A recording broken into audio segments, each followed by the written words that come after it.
ओम गुरुवे नमः। सभी को नमस्कार। आप सभी का स्वागत है इस ऑनलाइन क्लासेस में। मैं डॉक्टर प्रभाकर आपके समक्ष एक महत्वपूर्ण टॉपिक डाटा संग्रह की विधियों को लेकर उपस्थित हुआ हूँ। ये जो टॉपिक है जिसके बारे में आज हम लोग बात करेंगे, ये टॉपिक अर्थशास्त्र के सांख्यिकी यानी स्टैट्स तथा रिसर्च अर्थात शोध दोनों के अंतर्गत अध्ययन किया जाता है। इसलिए इस टॉपिक का महत्व अपने आप में बढ़ जाता है।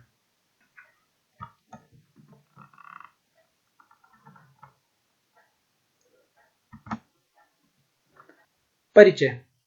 सबसे पहले डाटा है क्या या आंकड़े होते क्या हैं। सांख्यिकी में आंकड़े या डाटा का मतलब किसी भी प्रकार के गुणात्मक या मात्रात्मक चरों का समूह है। आंकड़ों को मापा, एकत्रित या संग्रहित किया जाता है, जिसके बाद उनका विश्लेषण कर किसी निष्कर्ष पर पहुंचा जाता है। इसके अलावा आंकड़ों का इस्तेमाल किसी क्षेत्र में जुड़े मुद्दों और अवसरों की पहचान करने में भी किया जाता है। आंकड़े किसी भी क्षेत्र से जुड़े हो सकते हैं, जैसे वो आर्थिक, सामाजिक, राजनीतिक, भौगोलिक, अन्य किसी भी क्षेत्र से संबंधित हो सकते हैं। आंकड़ों को सबसे पहले सूचीबद्ध रूप से प्रस्तुत किया जाता है। इसके बाद आंकड़ों का इस्तेमाल करके भविष्य के मानों का अनुमान लगाया जाता है, परिणामों का मूल्यांकन भी किया जाता है। डेटा का जो महत्व है, अनुसंधान में डेटा का बहुत अधिक महत्व होता है।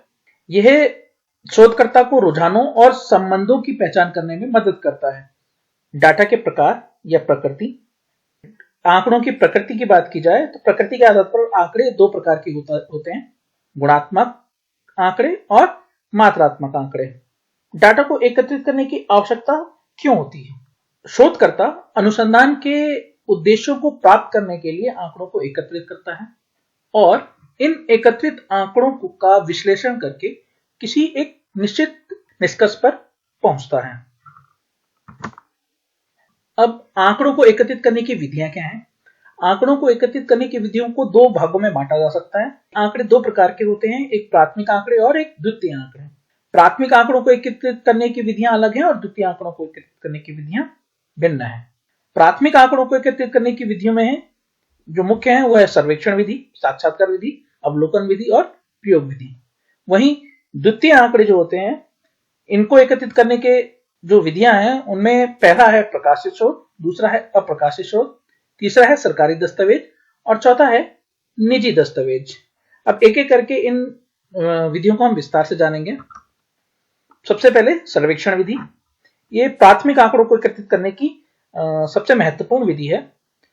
सर्वेक्षण विधि एक ऐसी प्रक्रिया है जिसमें लोगों के एक समूह से उनकी राय, उनके विचार, उनके विश्वास या व्यवहार के बारे में जानकारी एकत्रित की जाती है और प्रश्नावली से या साक्षात्कार करके या ऑनलाइन सर्वेक्षण करके लोगों से जो शोधकर्ता को आवश्यक जानकारी चाहिए होती है वो प्राप्त की जाती है। इस विधि का सबसे बड़ा लाभ यह है कि ये बहुत बड़ी जनसंख्या या जब उत्तरदाताओं की संख्या बहुत अधिक होती है या अध्ययन क्षेत्र बहुत बड़ा होता है, ऐसे समय में यह विधि बहुत अधिक उपयोगी हो जाती है।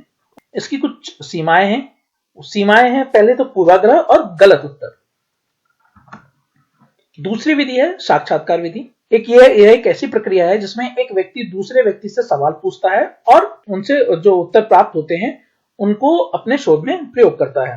साक्षात्कार होते हैं, उसके प्रकार होते हैं। पहला है संरचित साक्षात्कार, दूसरा है अर्ध संरचित और तीसरा है असंरचित। लाभ क्या है? साक्षात्कार से हम उन गहराई के बिंदुओं को भी जान पाते हैं जो उत्तरदाता है प्रश्नावली में नहीं दे पाता, उसको भी हम साक्षात्कार के माध्यम से आसानी से प्राप्त कर सकते हैं। उसके हाव भाव देखकर, उसकी प्रतिक्रिया देखकर, उन प्रश्नों के जवाब वो किस प्रकार दे रहा है, इन सभी के आधार पर हम लोग साक्षात्कार से उन प्रश्नों के उत्तर ले सकते हैं। सीमाएं क्या हैं? ये इसमें समय बहुत लगता है। दूसरा, ये बहुत महंगी विधि है। इसमें धन, समय और मैन पावर बहुत अधिक आवश्यकता होती है। इसके बाद आती है तीसरी विधि, जिसको हम अवलोकन विधि कहते हैं। अवलोकन विधि एक ऐसी प्रक्रिया है जिसमें किसी घटना या व्यवहार को ध्यान से देखा जाता है और उसके बारे में जानकारी एकत्रित की जाती है। इसको केस स्टडी भी कहते हैं। अवलोकन विधि के प्रकार हैं सहभागी अवलोकन, गैर भागीदारी अवलोकन। इसके लाभ क्या है? जो व्यक्तियों की वास्तविक राय है उसकी जानकारी आसानी से प्राप्त की जा सकती है। इसकी जो सीमाएं हैं वह है पूर्वाग्रह और व्यक्तिपरक व्याख्या, जो अलग अलग हो सकती है। प्रयोग विधि। प्रयोग एक ऐसी प्रक्रिया है जिसमें एक या एक से अधिक चरों को नियंत्रित किया जाता है और उससे दूसरे चरों पर उन उसके प्रभावों को देखा जाता है। इसके प्रकार हैं प्रयोगशाला प्रयोग और फील्ड प्रयोग। इसके लाभ क्या है? इससे कारण और प्रभाव के बीच में जो संबंध स्थापित किया जाता है उसका अध्ययन आसानी से किया जा सकता है। सीमाएं क्या है? इसमें वातावरण कृत्रिम होता है और नैतिक मुद्दे शामिल होते हैं।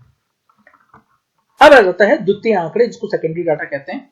द्वितीय आंकड़े वे आंकड़े होते हैं जो पहले से किसी न किसी प्रकार से उपलब्ध होते हैं, कहीं ना कहीं पहले से ही प्रकाशित होते हैं। प्रकार दो प्रकार हैं इसके, प्रकाशित स्रोत और अप्रकाशित स्रोत।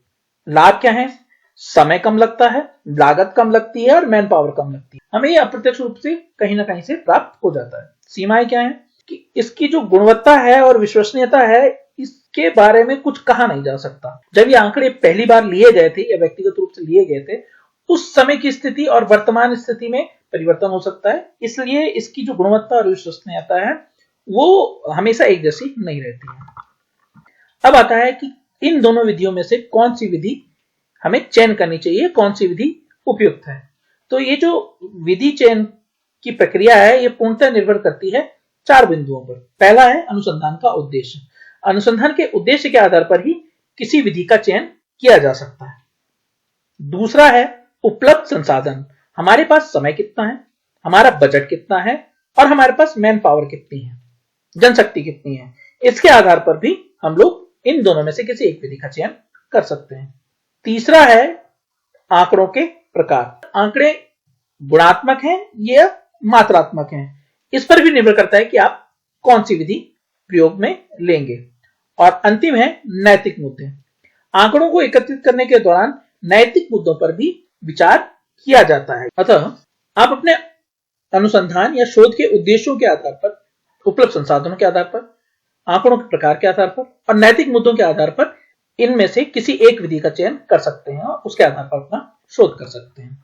निष्कर्ष: आंकड़ों को एकत्रित करने की विभिन्न विधियों के बारे में हमने संक्षिप्त में आपको बताया। प्रत्येक विधि के लाभ और उसकी सीमाएं बताई, उसकी परिभाषाएं बताई और यह भी बताया कि अनुसंधान के उद्देश्य के आधार पर सर्वोत्तम विधि इन दोनों में से कौन सी और किसका चयन आपको करना चाहिए। आज की इस वीडियो पर इतना ही। धन्यवाद।